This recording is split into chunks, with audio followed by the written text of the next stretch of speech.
My mom still keeps his baseball cap in the hallway closet, and nobody in my family is brave enough to throw it out. It's a stupid cap, faded navy, cracked brim, sweat-stained around the band. It's been sitting on the same hook for 6 years behind the winter coats nobody wears anymore because we live somewhere it barely gets cold. Every time I open that closet looking for an umbrella, I see it, and every single time my chest does this weird little drop like missing a stair in the dark. I never told anyone why that cap is still there. My brother thinks I just never got around to cleaning out the closet. My mom probably thinks it's sentimental, like a keepsake from her son's old best friend, the boy who practically grew up in our kitchen. She's not wrong, she's just not right either. I was 17 the summer Eli moved into our garage. I need to back up because if I just tell you Eli moved into our garage, it sounds like nothing, and it wasn't nothing, it was the loudest quiet thing that ever happened to me. Eli Marsh had been my brother's best friend since they were 9 years old, since some little league team where they were the only two kids who struck out every single game and somehow that made them inseparable. By the time I was in high school, Eli was just furniture. He was at our house so much my mom put his name on the grocery list, like she'd write milk, eggs, the good cereal for Eli, and nobody thought that was strange. He was Danny's friend.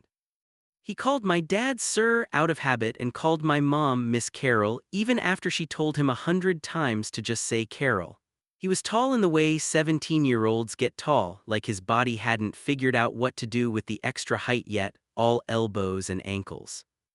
I didn't think about him. I want to be honest about that because I know how these stories usually go, where the guy's been secretly obsessed with his brother's friend since forever, and that wasn't me. Eli was just a guy who ate our cereal and beat my brother at Mario Kart, and sometimes asked me how my art class was going, because he was one of maybe 3 people in that house who remembered I took an art class. Then his parents split up. Actually split up, not the kind where they say we're just taking some space and get back together in a month. His dad moved out to Ohio for some job, his mom started staying at her sister's 3 towns over trying to sort her head out, and the house Eli grew up in got put up for sale with a sign in the yard that he told me later he used to stare at from his bedroom window like it was staring back. He was going into his senior year. He didn't want to switch schools for his last year. So my parents, because my parents are the kind of people who will absorb another human being into their household without blinking, said he could stay with us until graduation. He'd bunk in the garage, which my dad had halfway converted into a room years ago for reasons nobody remembers, with a window unit AC that rattled like it was having an argument with itself and a mattress that used to be my grandmother's. I remember the day he moved in. It was the end of June, hot enough that the air had a weight to it, and he showed up in my brother's truck with 3 garbage bags of clothes and a box of vinyl records that used to belong to his dad. He looked wrecked. Not dramatically wrecked, not movie wrecked, just tired in the eyes like someone who'd been doing a lot of crying in places where nobody could see him do it. My brother Danny was hauling one of the garbage bags from the truck bed, already talking a mile a minute about how they were gonna set up a TV out there, how it was gonna be sick, his word, everything back then was sick or fire or mid. I was sitting on the porch steps because I didn't have anything better to do, and Eli walked past me with a box of records and just said quietly, "Hey." That's it, that's the whole moment, hey. I didn't know yet that it was going to be the first domino. The first 2 weeks, nothing happened, if by nothing you mean the completely ordinary experience of a 17-year-old boy realizing his brother's best friend had gotten sort of unfairly good-looking over the last year without him noticing. That's not a confession, by the way, that's not a moment where the music swells. It was more like a fact I filed away the way you file away that a restaurant changed its menu. Okay, noted, moving on. Except I didn't really move on, I just got quieter about it. I started noticing dumb things, like how Eli did the dishes without being asked, actually scrubbed them instead of just rinsing and stacking like Danny did. How he always said thank you to my mom for dinner every single night like he'd never once take a home-cooked meal for granted again. How he'd sit outside on the back step some nights by himself, not on his phone, just sitting there, and I'd watch him through the kitchen window and wonder what a person thinks about when their whole life just got taken apart and put back together somewhere else. One night I actually went out there, I don't fully know why. I told myself I was getting the recycling bin, which was a lie, the recycling bin was already at the curb. Hey, I said, because apparently that was our word now. He looked up like he was surprised anyone would come find him. Hey, your mom sent you to check on me. No, I sat down on the step next to him, not too close, normal amount of space, the amount of space you'd give anybody. You looked like you were thinking really hard about something. He laughed, but it wasn't a real laugh, it was the kind people do when they don't want to explain themselves. Yeah, just thinking about how weird it is that I know exactly how many steps it is to the bathroom in my old house. Like in my head, my feet still know that house, and I'm never gonna walk through it again.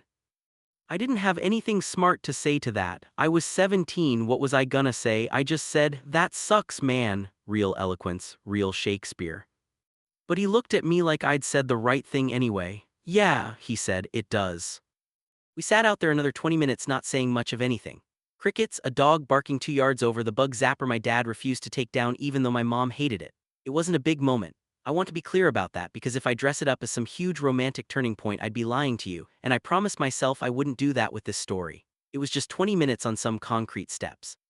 But it was the first time Eli talked to me like I was a person and not just Danny's little brother, and something about that stuck to my ribs.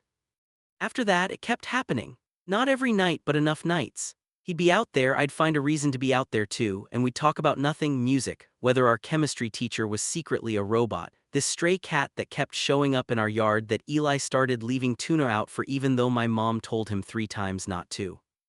Danny had no idea any of this was happening, mostly because Danny went to bed at 10 like a toddler and slept like the house was on fire. Nothing woke that boy up. So those steps became this weird little pocket of time that belonged to just me and Eli, and neither of us ever said out loud that it was our thing, but it was our thing. I think the moment it stopped being nothing was a Tuesday. I remember it was a Tuesday because Tuesdays were when my mom did the grocery run, and the house always smelled like the rotisserie chicken she'd pick up on the way home. And that smell is stapled to this memory forever now, which is a strange thing your brain does, gluing smells to feelings you didn't ask it to glue together. Eli had a bad night. He didn't say why at first. He was out on the steps earlier than usual, phone in his hand, and when I sat down he just kind of exhaled instead of saying hey. "You good?" I asked. "My mom called," he said. "She's selling the house, like actually officially there's an offer and everything." He turned the phone over in his hands like it had personally wronged him. I knew it was coming. I don't know why it feels like getting hit by a truck. "Because you knew it was coming doesn't mean you were ready for it," I said. I don't know where that came from. I think I'd heard it somewhere, some show maybe, but it came out of my mouth like it was mine, and it must have landed right because Eli went quiet for a second and then looked at me. Really looked at me, not the quick glance you give someone when they're talking. He looked at me the way you look at something you're trying to figure out. "You're not what I thought you were," he said. "What'd you think I was?" He shrugged, but he was still looking at me. "I don't know, Danny's quiet little brother who draws stuff in his room. I didn't think you had, I don't know, depth." He laughed at himself. "That sounds bad, I don't mean it bad." "It's fine," I said, and I meant it because something about being seen, actually seen, for the first time by someone whose opinion I apparently cared way more about than I'd admitted to myself, felt like standing in a patch of sun after being cold for a long time. We didn't touch. Nothing physical happened that night, nothing you'd point to on a timeline and say, "There, that's the moment." But something shifted in the air between us, some frequency changed, and I went to bed that night with my heart doing something it had never done before, this fast, unfamiliar drumming that I didn't have a name for yet because I hadn't let myself have a name for it. I want to pause here and be honest with you about something because I think it matters. I didn't know I was gay. Not in some dramatic denial way, not like I was hiding it even from myself on purpose, I just genuinely hadn't had the thought yet. I'd had crushes on girls in middle school that felt fine, unremarkable background noise. I'd never had a reason to ask myself the question. And then here was this feeling, this specific gravity toward one particular guy sitting on one particular set of concrete steps, and it didn't come with an instruction manual. It just came with a low hum of confusion that sat underneath everything I did that whole summer. I didn't say anything to anybody. Who was I gonna tell? Danny would have either laughed or panicked, I genuinely don't know which, and either one terrified me. My mom would have made it a whole thing, sat me down with concerned eyes and a mug of tea I didn't ask for, so I just carried it, quietly. The way you carry something breakable through a crowded room, arms tight, eyes down, praying nobody bumps into you. July went on like that. Steps at night, small conversations that started meaning too much to me, Eli teaching me how to skip rocks on the creek behind our neighborhood one Sunday when Danny bailaid on their plans to hang out with his girlfriend instead. I remember standing ankle-deep in that creek water, Eli's hand on my wrist adjusting my grip on the rock, saying, "No, flatter, you gotta throw it flatter." And I don't think I heard a single word he said after that because my brain had short-circuited on the fact that his hand was on my wrist. The rock sank immediately. I didn't care. There was a night in early August I think about more than any other night in my whole life. Honestly, more than nights that came after with other people, more than nights that probably objectively mattered more. It was raining, one of those sudden summer storms that shows up out of nowhere and turns the whole sky green-gray for 20 minutes. Danny was out at his girlfriend's. My parents had gone to bed early because my dad had a work thing in the morning. And I was up because I couldn't sleep, and I saw the garage light on through my window, this little yellow square glowing through the rain. I don't know what made me go out there. I told myself I was just checking if he needed anything, which, needed anything in a rainstorm at 11 at night, that's not a real reason, that's an excuse I built after the fact so my legs would move. He was sitting on that old mattress with one of his dad's records playing on a little portable turntable he'd bought second-hand. Something warm and scratchy. An old song I didn't recognize then but could probably name for you right now if you played the first 3 notes.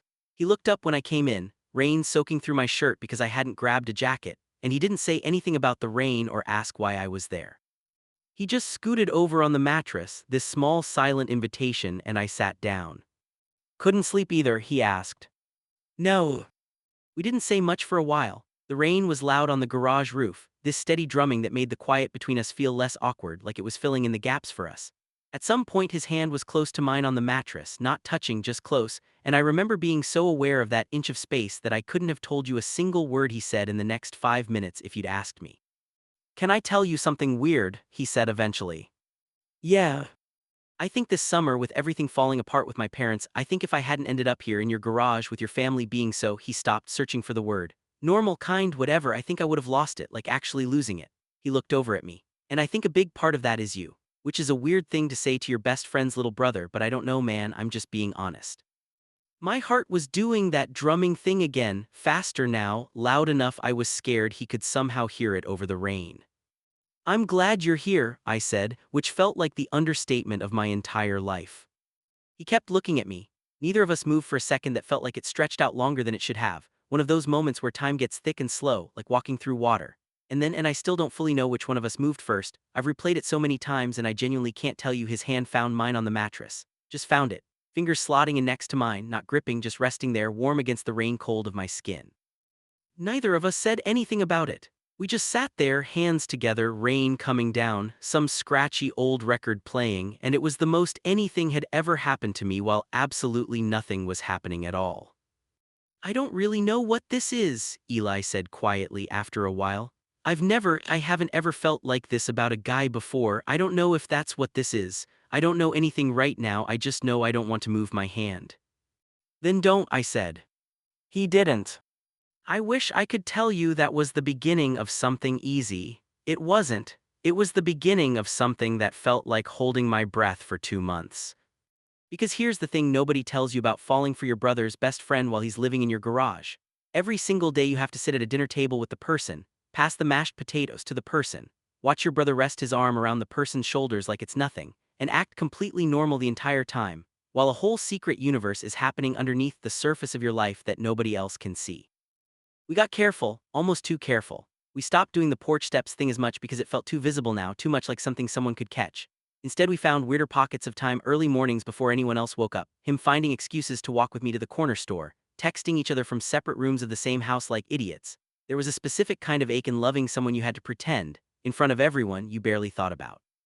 Danny started to notice something was different, though not the actual something. He thought Eli and I were just getting closer as friends, and honestly he seemed happy about it, said something once like, "It's cool you and Eli are tight now, he needs people right now," completely unaware that tight was doing a lot of heavy lifting in that sentence. There's a scene from that time I still can't think about without my stomach dropping. Late August, a couple weeks before Eli's senior year started. My parents had gone out for their anniversary dinner, Danny was at practice, and it was just me and Eli in the house for a few hours, which almost never happened. We ended up in the living room, half watching some movie neither of us could tell you the plot of afterward.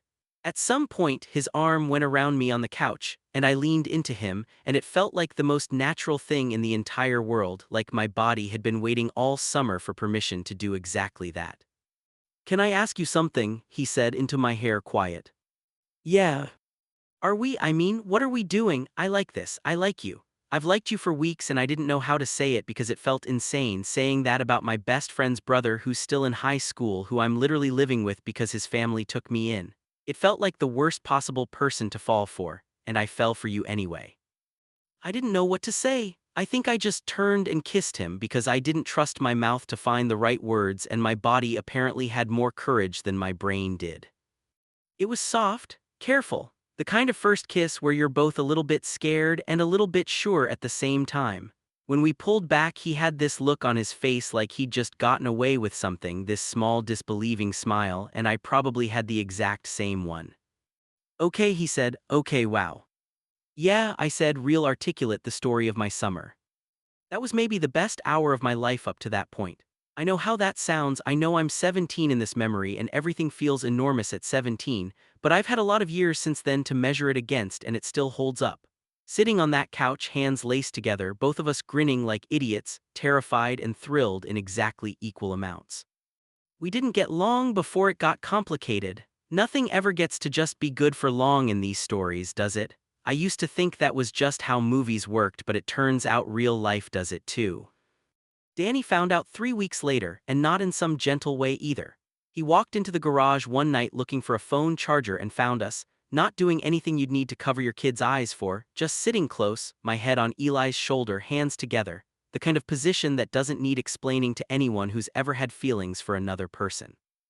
I have never seen my brother's face do what it did in that doorway. It went through about 6 different expressions in 2 seconds: confusion, then something like betrayal, then anger, then confusion again, like his brain was trying to reboot and kept crashing.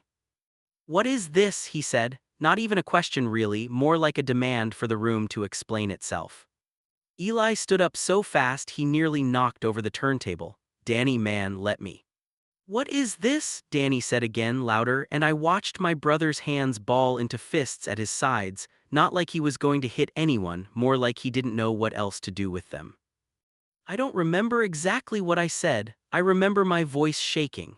I remember saying something like, "It's not what you think," and immediately hating myself for saying it because it was exactly what he thought and I didn't want to start this by lying.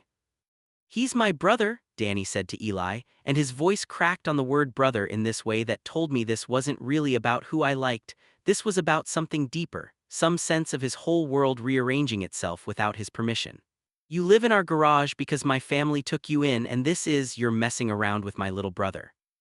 I'm not messing around, Eli said, and his voice was steadier than I expected, steadier than mine had been.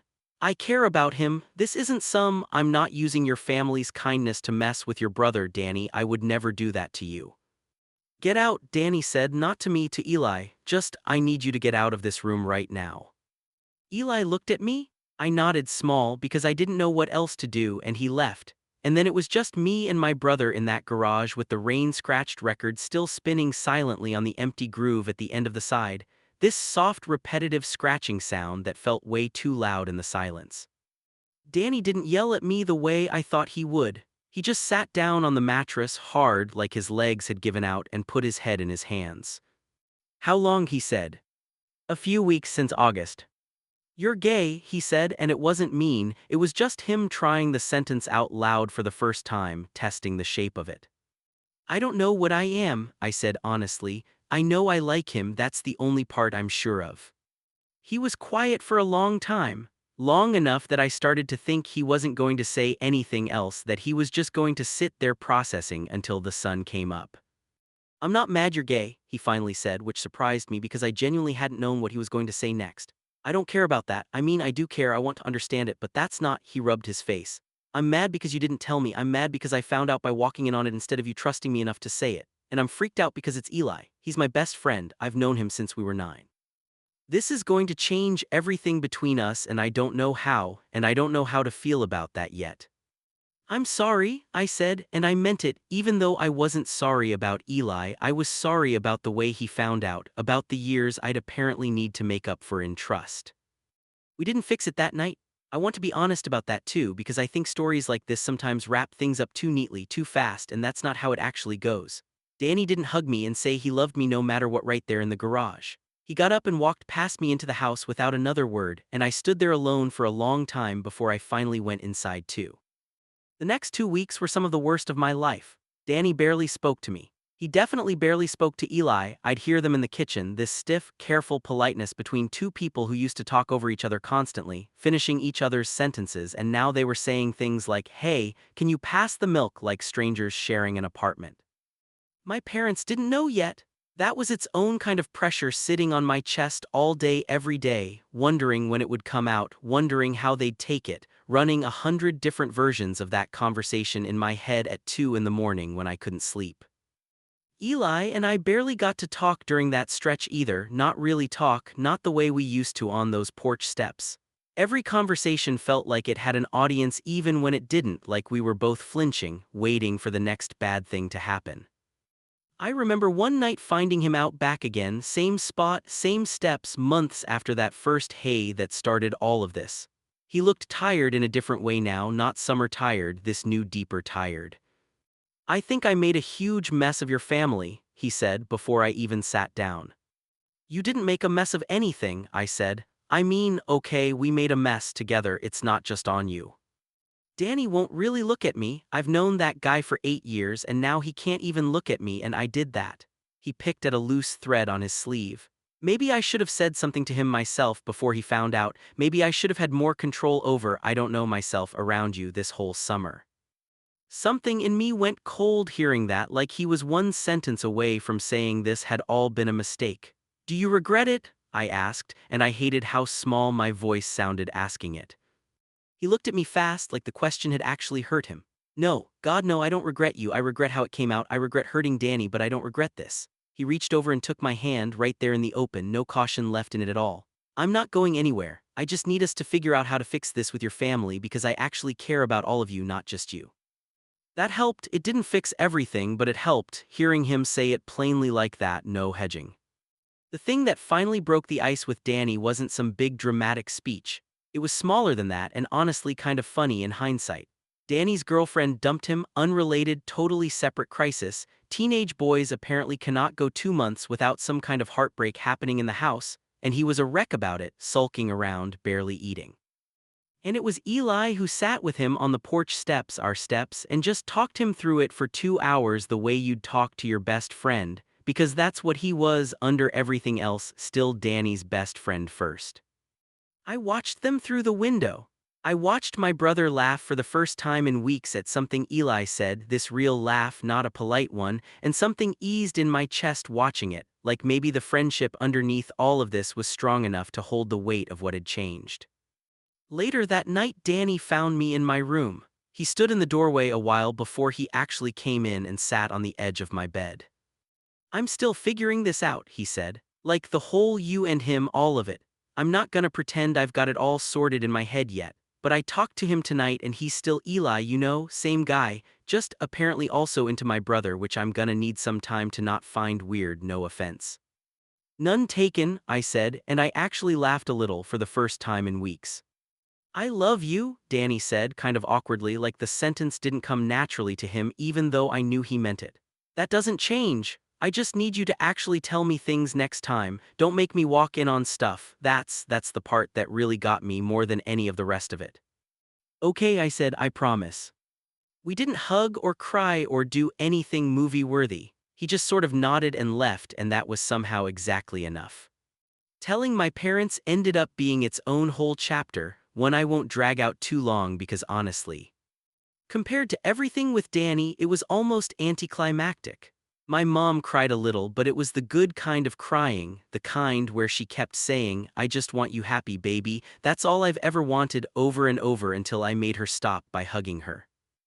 My dad was quieter about it, took a few days to really talk to me the way he used to. But he came around too, in his own gruff, undemonstrative way, started making a point to ask how Eli was doing whenever Eli wasn't around, which was his version of an olive branch, I think.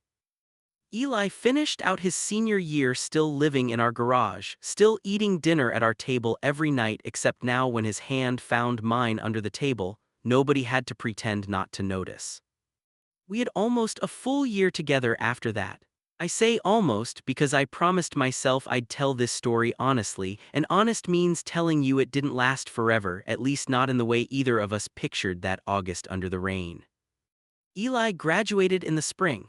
He got into a state school 4 hours away, a good program, the kind of opportunity you don't turn down for a relationship you started when you were 17 and 18, no matter how much it feels like it matters more than anything else in the world at the time. We tried the long-distance thing for a while. We really did try, texting every day, driving back and forth on weekends when we could afford the gas, video calls that stretched late into the night while I was still finishing up my own senior year. It got harder as the months went on, the way these things do, not because either of us stopped caring, but because two lives pulling in different directions eventually just pull apart, no matter how much love is in the middle of it. We had the conversation, the real one, the sad one, sitting in his car outside my house on a night I still remember every detail of sometime around the following winter. Neither of us was cruel about it. There wasn't a version of that conversation where either of us didn't cry. I don't regret a single second of this, he told me that night, his hand on the side of my face, thumb wiping under my eye even though he had tears running down his own. You were the first person who ever made me feel like myself. That doesn't just go away because we're doing this. I know, I said, even though it felt like it was going away, felt like the whole world was ending right there in a Honda Civic outside my parents' house. He left his cap in the garage that week by accident, I think, or maybe not entirely by accident, I've never been totally sure. Either way, nobody ever mailed it back to him, and somewhere along the way it ended up hung in the hallway closet and it just stayed there. We're not together anymore, obviously. I think you probably guessed that from how I'm telling this. But we're not nothing either. We still talk, not all the time, but enough. He's got someone now, a good guy. I've met him twice and he seems steady in a way that makes me glad for Eli.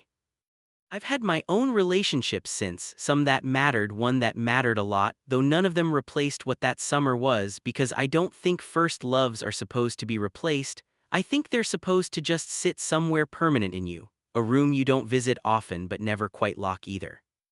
Danny and Eli are still best friends, actually, which I think is the part of this whole story that surprises people most when I tell it. 8 years of friendship turned out to be sturdier than either of them gave it credit for in that garage doorway. Eli's at Danny's wedding next spring, actually, standing up there as a groomsman, and I'll be there too, and it won't be weird, not really. It'll just be two people who used to love each other standing in the same room being glad the other one turned out okay. Sometimes I think about that first hay on the driveway, 3 garbage bags and a box of records, and how something that small turned into something that took up an entire year of my life and honestly more of my heart than I've ever fully gotten back. I don't think I'd trade it though. Not the ending, not the mess with Danny, not any of it. Because for one whole summer on a set of concrete steps behind my parents' house, I found out who I actually was, and I found out with someone who made that discovery feel like the safest thing in the world instead of the scariest.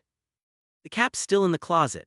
I open that door sometimes and just look at it, and I let myself have the 30 seconds of missing him that I always let myself have, and then I close the door and go on with my day, because that's what you do with first loves, I think. You don't forget them. You just learn how to carry them quietly, folded up somewhere close to your chest, and you keep walking anyway.